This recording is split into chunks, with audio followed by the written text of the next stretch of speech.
사도행전 18장입니다.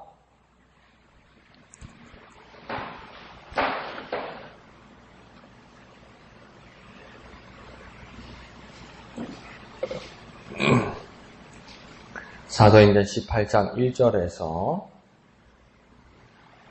8절까지 다같이 한음성으로 읽겠습니다. 시작. 그 후에 바울이 아덴을 떠나 고린도에 이르러 아굴라라 하는 본도에서 난 유대인 한 사람을 만나니 글라우디오가 모든 유대인을 명하여 로마에서 떠나라 한 고로 그가 그 안에 브리스길라와 함께 이달리아로부터 새로 온지라. 바울이 그들에게 가매 생업이 같으므로 함께 살며 일을 하니 그 생업은 천막을 만드는 것이더라. 안식일마다 바울이 회당에서 강론하고 유대인과 헬라인을 권면하니라. 실라와 디모데가 마게도냐로부터 내려오매 바울이 하나님의 말씀에 붙잡혀 유대인들에게 예수는 그리스도라 밝히 증언하니 그들이 대적하여 비방하거늘 바울이 옷을 털면서 이르되 너희 피가 너희 머리로 돌아갈 것이요 나는 깨끗하니라. 이후에는 이방인에게로 가리라 하고 거기서 옮겨 하나님을 경외하는 디도 유스도라 하는 사람의 집에 들어가니 그 집은 회당 옆이라. 또 회당장 그리스보가 온 지방과 더불어 주를 믿으며 수많은 고린도 사람도 듣고 믿어 침례를 받더라. 아멘. 자, 오늘 본문을 보면 바울이 사역에서 서너 부류의 그 어떤 몇 부류의 인물, 그것도 바울의 동역자들이 나타납니다. 제가 한번 이렇게 나누어 보면 첫 번째는 아굴라와 브리스길라 부부가 있고요. 두 번째는 실라와 디모데는 그의 제자, 그 동역자가 있고요. 이 세 번째는 바울을 받아들였던 피신온 바울을 받아들였던 디도 유스도와 그 옆에 있던 회당장 그리스보로 그렇게 볼 수 있습니다. 그러니까 그들의 모습을 보면서 바울의 선교 사역과 하나님의 위대한 일에 어떤 일꾼이 되었는지를 보고 우리 삶에도 적용하기를 원합니다. 하나님의 뜻은 하나라서 우리의 모습도 일사불란하기를 원하지만 하나님의 여러 가지 정황이 우리에게 임하게 하는 것을 보게 하시고 그 가운데 우리가 필요한 부분들을 채우고 또 우리가 능력과 하나님께 주신 은사를 따라서 하나님의 거룩하신 뜻을 따라서 이렇게 각양의 모습으로 이렇게 이루어지는 모습을 오늘 본문은 보게 되는 것입니다. 오늘 저 1절에 보면 바울은 아덴, 그러니까 지금의 그리스 수도죠. 아테네를 떠나서 이제 고린도 지역으로 이동합니다. 이 고린도 지역으로 이동할 때 이 두 부부를 만나게 되죠. 그래서 아굴라와 브리스길라 부부를 만납니다. 이 아굴라, 브리스길라 부부는 원래 본도 출신이라고 합니다. 이 본도라는 지역은 아시아 지역이죠. 근데 이 아시아 지역에서 그 유대인이라고 합니다. 이 이스라엘 사람들의 이 정체성이 애매해요. 그러니까 그 이스라엘의 민족성이라고 말하는 게 지금 와서 뭐 인종적으로 인류학적으로 보면 그 단일 민족이라는 그 의미가 없어요. 그리고 우리나라 사람들도 뭐 한민족, 단일 민족이라고 그러는데 단일 민족 아닌데 많이 섞였어요. 그러니까 이스라엘 사람도 이상한 게 뭐냐면 이 아시아, 본도라는 아시아에서 났는데 유대인이라 이렇게 말한다고. 그러면 이스라엘이 아시아입니까? 아시아가 아닙니까? 지도 보십시오. 이스라엘 아시아입니다. 근데 이 정체성이 애매해요. 이스라엘 사람들이. 그러니까 뭡니까? 자기를 잘 모릅니다. 사실은.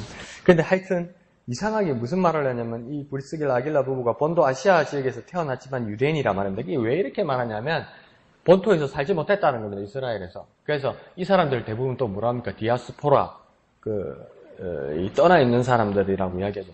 그게 자꾸 자기들이 좋은 말로 미화를 하는데 냉정하게 말하면 이 사람들이 지금 말로 말하면 뭡니까? 난민입니다. 난민. 그냥 떠돌이 생활을 하는 겁니다. 나라 이름 쓸 뿐. 그래서 이 난민으로서, 이민자로서, 디아스포라와 같은 이민자로서 로마에서 처음에는 정착했던 것 같습니다. 그런데 이제 박해가 시작되고 이 박해는 그리스도인들에게만 박해가 시작됐던 것이 아니라 유대인들 전체를 향해서 박해가 있었지요. 그래서 글라우디오 황제가 유대인들에게 그 추방령을 내립니다. 그래서 이 로마에서 다 떠나라고 이야기하는 거죠. 그러니까 이게 그때 역사에 어떻게 그런 일이 있을 수 있나 이렇게 생각이 들잖아요. 근데 지금 이스라엘 땅에 가면은 팔레스타인 사람들을 이스라엘에서 막아놓고 진짜 이렇게 말뚝 철벽을 이렇게 다 이렇게 박아놨습니다. 그래서 그 안에 전부 폭격을 해요. 폐허가 되고. 근데 그 밖에 나오면 또 공격하고 이렇게 만들어놨어요. 자기들이 당했잖아요. 근데 우리는 이렇게 생각하잖아요. 우리가 당했으니까 이 억울함을 당했으니까 내 억울함을 사람들에게 호소하고 나는 절대 그래 하지 않을 것 같잖아요. 당한 만큼 해요. 이상해요. 사람이 이상해요. 근데 이스라엘이 더 잔악해지죠. 이 나라에서. 그러면 거기만 거기에 있느냐. 미국이 지금 대통령이 새로 되면서 이 미국과 이 멕시코 사이에 이 장벽을 세우잖아요. 쌓잖아요. 그리고 이민자들 다 쫓아내고 뭐 불법이라고 그래도 어떻게 피치 못하게 이 미국이란 나라로 이렇게 피신해 왔는데 애 보호소, 엄마 보호소 달라가지고 떨어뜨려가지고 경찰이 막 막고 이래서 그 난리가 났었잖아요. 그러니까 이게 하나님의 말씀은 하나님의 말씀이고 내 삶은 내 삶이라고 이렇게 되는가 봐요. 우리의 모습들이. 참 무서운 거죠. 하나님의 말씀 잘 깨닫고 은혜롭다고 하면서 삶에서 도저히 적용 안 되고 더 나쁘게 안갚음하고 이게 사람의 본성인가 봐요. 그러니까 이런 본성까지도 우리가 보면서 우리 삶이 어떻게 변화해야 될지를 알아야 할 것 같습니다. 그래서 이렇게 피난 와서 브리스길라와 아굴라가 고린도 지역으로 또 이사 옵니다. 이때 이 부부를 바울이 만나게 되죠. 그러니까 이 부부들은 바울을 만난 이유로 안 그러면 바울 이전에 그리스도인이 그렇게 된지는 모르겠지만 그리스도인이 된 유대인들입니다. 그러니까 이게 또 어려움을 당하는 거죠. 유대인들은 그러니까 철저하게 아직도 다시 올 메시아를 찾아야 되는데 그 예수를 그 메시아라고 믿게 되면 그러니까 유대인들 사이에서도 또 박혀야 되는 그 어려운 상황에 처한 사람입니다. 그런데 이런 것들을 개의치 않는 아주 담대한 부부들이었죠. 그래서 이들 부부는 어떤 사람들입니까? 난민이었죠. 그런데 한 번 더 난민이 되는 딱 큰 사정이 되었다는 겁니다. 그러나 그곳에서 바울이라는 선생, 위대한 선생, 예수의 사도를 만나는 축복을 누리게 되는 겁니다. 아, 내 신세가 왜 이럴까? 나는 왜 이렇게 떠돌이처럼 내 마음이 이렇게 정착을 하지 못할까? 어떤 그런 모습이 있을지라도 그 가운데서도 항상 믿음을 지키고 하나님을 바라보면 아주 훌륭한 선생 주님의 사람을 만나서 그 큰 위로와 은혜를 받게 된다는 그 소망은 결코 놓쳐서는 안 된다는 겁니다. 여기서 이제 안 되는구나 이렇게 생각할 이유는 전혀 없다는 거죠. 그래서 제주에 있는 난민들도 우리나라가 어떻게 생각해야 될지는 우리는 쉽게 생각하지 않았으면 좋겠습니다. 같이 살면 어려움은 분명히 있습니다. 외국인들하고 사는 게. 근데 더 우리 양심에 냉정하게 생각하면 왜 잘 사는 나라는 비자도 안 주고 같이 살자고 그러면서 못 사는 나라는 저렇게 규제하는 거 그거 뭐 어떻게 바꿔야 된다는 제 입장이 아니라 쉽게 생각해서는 안 된다는 겁니다. 그곳에서도 복음이 있어야 하고 그곳에서도 하나님의 뜻이 있고 열악한 상황에서도 하나님의 위대한 은혜가 있다는 것을 저와 여러분은 잊지 말아야만 할 것입니다. 자, 바울은 3절에 보면 평일에는 이 브리스길라 아길라 부부들과 함께 천막 만드는 그 생업에 종사합니다. 그 유대인들의 특징이었죠. 원래 가르침이 뭡니까? 애들에게 기술을 하나 가르쳐라. 기술을 꼭 하나 가르쳐라. 그러니까 생업하고 먹고 살 수 있는 그 기술들을 꼭 하나씩 가르쳐라. 그래서 바울도 그것을 연마했던 사람 같습니다.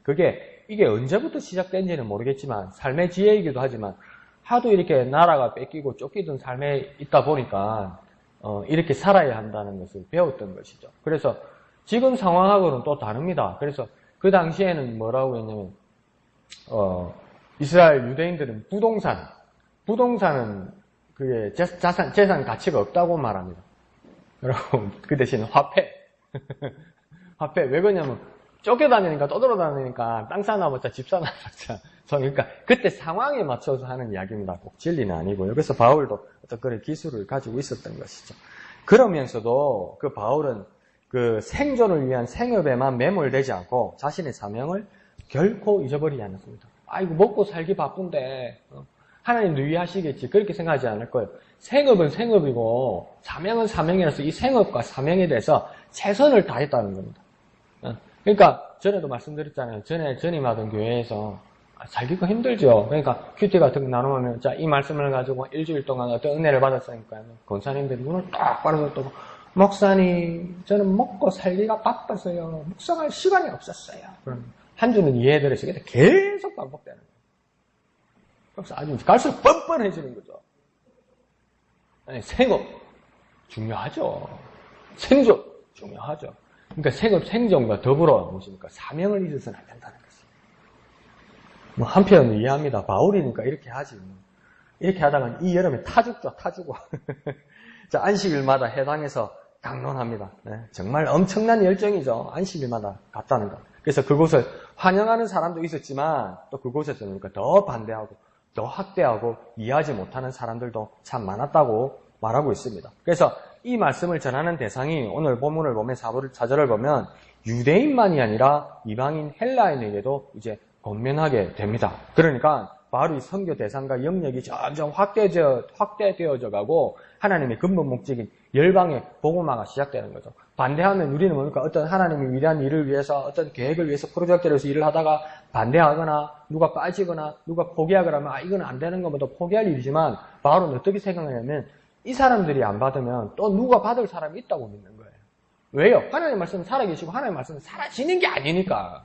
내 의지나 내 신념은 무너질 수 있고 사라질 수 있어도 그러니까 하나님의 말씀은 살아있는 것이고 하나님의 말씀은 살아지지 않는 것이니까 누구에게는 간다는 것을 믿는 거죠. 그러니까 확대된다는 것을 믿었다는 겁니다. 저와 여러분도 모두 그리스도인이며 하나님의 자녀이며 예수의 사람으로서 복음 전가하는 사명을 잊지 않고 실천하는 우리가 되어야 되는 겁니다. 왜요?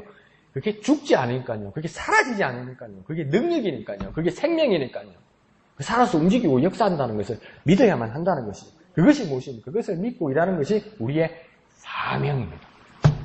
그 사명을 잊지 않고 그 사명에 순종하는 저와 여러분 되시기를 부탁드립니다. 자, 5절로는 바울의 제자이자 동역자인 실라와 디모데가 마게도니아에서 사역을 마치고 바울에게로 돌아옵니다. 그러니까 바울도 이 두 사람이 와서 힘이 난 것일까요? 안 그러면 바울은 원래 변함없이 하나님의 말씀을 그렇게 전하는 열정적인 사람이었을까요? 알 수는 없습니다. 그런데 5절은 뭐라고 또 한 번 더 붙이냐면 바울은 하나님의 말씀에 붙잡혀 있었다 이렇게 이야기합니다. 그러니까 야, 저 목사님, 저 부흥사, 저 강사, 저 전도자 말 잘하네, 열정 있네, 능력 있네, 말 잘하네 그렇게 말할 수도 있는데 바울에게는 모습은 그렇게 나타나는데 바울이 이렇게까지 된 이유를 뭐라고 하냐면 하나님의 말씀에 붙잡혀 있기 때문이다 이렇게 이야기하고 있어요. 그러니까 하나님의 말씀에 붙잡혀 있다는 것은 바울의 사명과 바울의 사역에서 그 주도자가 누구라는 겁니까? 모습은 바울인데 뭡니까? 주도자는 하나님의 말씀이었다는 것이죠. 그러면 우리가 하나님 주신 사명을 따라서 일하고 하나님의 말씀을 따라 우리 사명을 완수하고 말씀을 전하려면 무엇을 간절히 바라야 됩니까? 살아계신 하나님의 말씀에 대한 간절한 소망이 있어야 돼요. 안 그러면 이 여름이 지칩니다. 이 여름에 다 죽습니다. 이 여름에 말 시키면 귀찮습니다. 누가 자꾸 물어보면 썩납니다. 왜요? 그 사람의 마음에는 이른해도 마음에 하나님의 살아계신 말씀이 없기 때문입니다.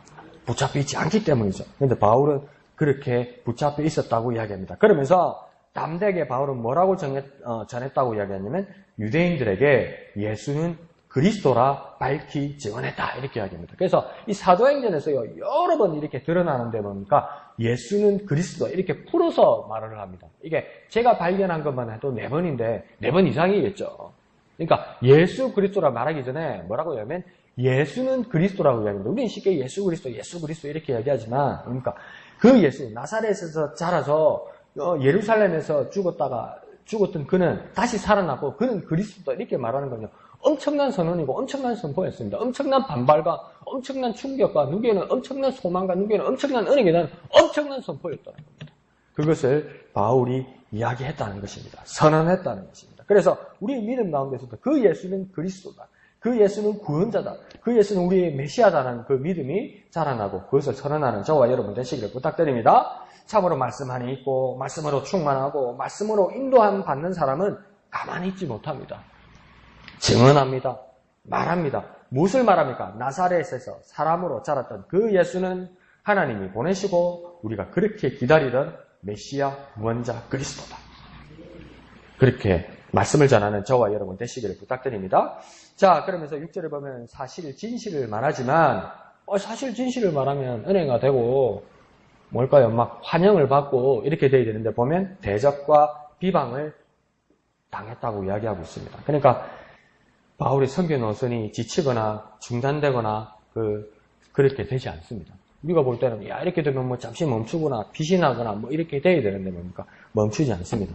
더욱 확실해집니다. 그러면서 바울이 담대하게 그러니까 막 먼지를 털고 막 있는 말 다 하면서 뭐랍니까?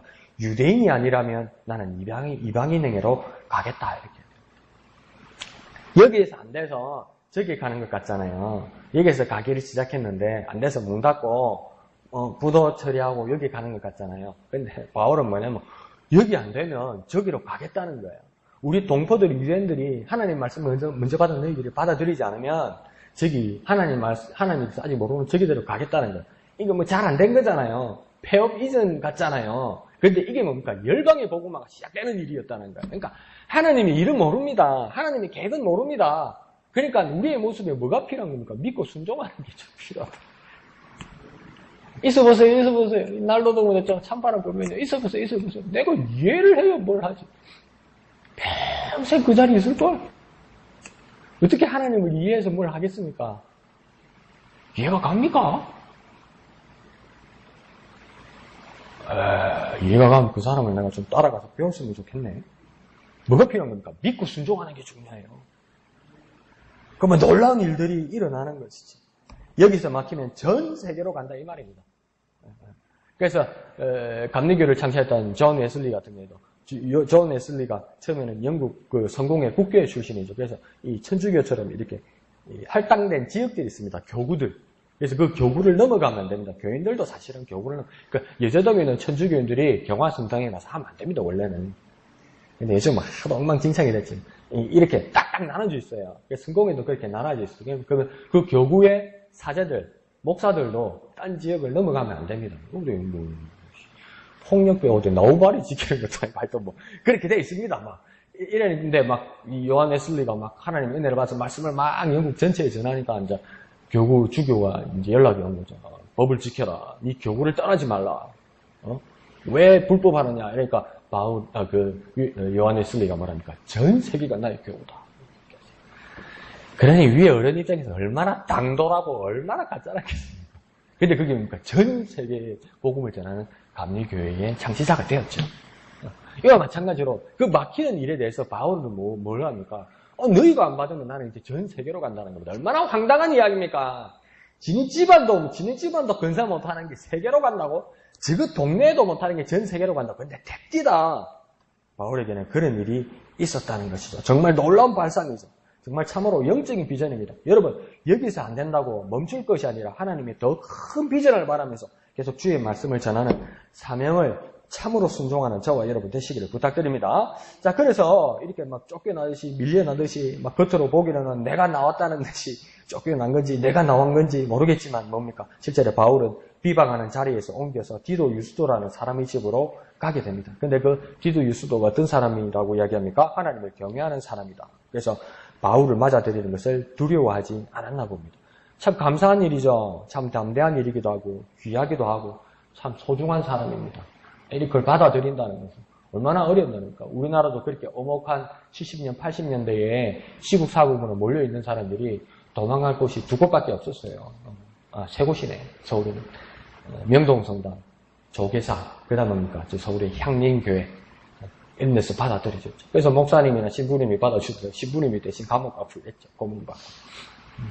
그러니까 지금 이 디도 유스도라는 사람도 유대인이었을 건데 유대인인지 확실히 안 나오죠. 그거는 안 나오는데, 예. 그 상황이 좋지 않았는데, 이 디도 유스도라는 사람이 유대인이라는 표현은 없네요. 이 바울을 받아들인다는 것은 상당히 위험한 일이었죠. 그런데 이 유스도의 집이 어디냐면 해당 옆이라고 이야기했다. 이 해당은 그러니까 유대인의 모임이 있는 곳이죠. 그러니까 8절에 보면 그 유스도의 집에 해당 가까이 있어서 그게 해당에 가서 누구를 만납니까? 해당장 그리스보를 만납니다.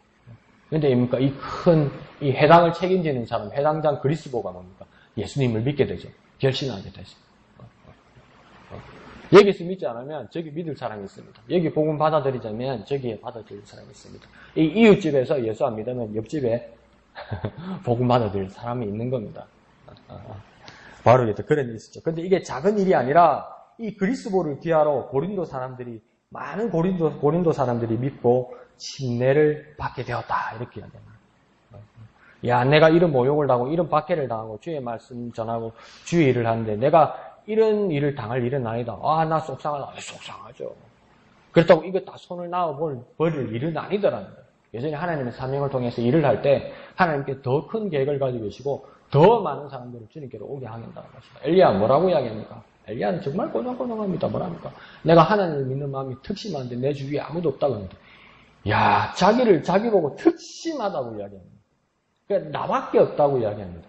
근데 하나님 뭐랍니까? 니밖에 없는 게 없다. 7,000명이 더 있다고 이야기하죠. 그게 엘리야의 위로가 되기도 하지만 내가 엘리야면 정말 창피할 것 같아요. 부끄러울 것 같아요. 세상에 믿으면 나밖에 없다고 생각해요. 아니요. 7,000명이 더 있고요. 내가 복음 전하는데 막혔어요. 이제 없다고 생각해요. 아니요. 또 있어요. 하나님의 위대한 일들이 있다는 겁니다. 하나님의 위대한 선교 비전은 사람과 사회와 비즈니스의 눈과는 차이점을 보이고 있습니다. 우리가 위축되거나 위협을 받거나 배척을 받는다면 쉬거나 멈추거나 포기하는 것, 그것이 생산적이라고 맞는 것이라고 생각할 겁니다. 그러나 하나님이 주신 비전은 더 크게, 더 넓게 확장되어져 가는 것입니다. 상상할 수 없는 일들이 하나님의 비전을 통해서 일어나는 겁니다. 그 복음의 위대한 일에 일꾼되고 그 사명을 감당하고 끝까지 동참하는 저와 여러분 되시기를 거룩하신 예수님의 이름으로 축원드립니다. 기도하겠습니다. 거룩하신 아버지 하나님, 은혜를 감사합니다. 바알의 사역에 참으로 훌륭한 그 일꾼들을 하나님 기억하게 하시고, 하나님 우리의 생존의 자리에서도 하나님 함께하여 주셔서 우리가 먹고 살고 입는 모든 일들에 어려먹도록 책임지시는 주님을 경험하고 깨닫고 영광 돌릴 수 있도록 주님 우리의 삶도 지켜주시기를 소원합니다. 하나님 그와 더불어 하나님께서 우리에게 주신 생존하는 동안에 주신 그 사명 결코 잊지 않는 우리가 되게 하여 주시옵소서. 날마다 해당해서 하나님 말씀을 강론하고 핍박 가운데서도 또 증거하고 또 다른 지역으로 가서 또 말씀 전하던 그 바울의 모습이 우리의 말씀에, 우리의 마음에, 우리의 삶에 겹쳐져서 우리 또한 하나님이 주신 비전, 그 사명을 잘 감당하여서 열방이 복음화 되는데 쓰임받는 위대한 주님의 일꾼으로 삼아 주시옵소서. 모든 것을 감사드리며 거룩하신 예수님의 이름으로 간절히 기도하옵나이다. 아멘. 이 시간 말씀을 생각하시면서 기도하시고 진해 지역 복음화를 위해 기도하실 때 우리 모경교회가 쓰임받을 수 있도록 기도해 주시기를 부탁드립니다. 오늘 밤 9시 금요 기도회 있습니다. 나오셔서 기도하시고 은혜 받으시길 부탁드립니다. 토요일 예배당 미화와 식당 사역을 위해 헌신하는 분들을 위해서 기도해 주시고 또 함께해 주시기를 부탁드립니다. 주일 찬양대를 위해서 기도해 주시고 특별히 말씀을 전하시는 담임 목사님에게 말씀의 지혜와 지식과 능력으로 함께 해달라고 더욱 기도해 주시기를 부탁드립니다. 오후 큐티너나 모임과 오후 예배를 위해서도 기도해 주시고 함께 해 주시기를 부탁드립니다. 우리 목영교회 연약한 지체들을 기억해 주시고 또 그렇게 기도해 주시기를 부탁드립니다. 윤태선 집사님, 또 고향미 집사님, 박정국 집사님, 그 외에 또 우리 여러 집사님들, 몸이 불편한 집사님들의 회복을 위해서 그렇게 기도해 주시기를 부탁드립니다. 그리고 각자의 기도의 제목을 가지고 이 시간 다 같이 기도하겠습니다. 거룩하신 아버지 하나님, 은혜를 감사합니다. 우리 가운데 함께 하시는 주님 앞에 참으로 감사드리며 영광 돌려드립니다. 하나님 우리에게 주신 상을 결코 잊지 않는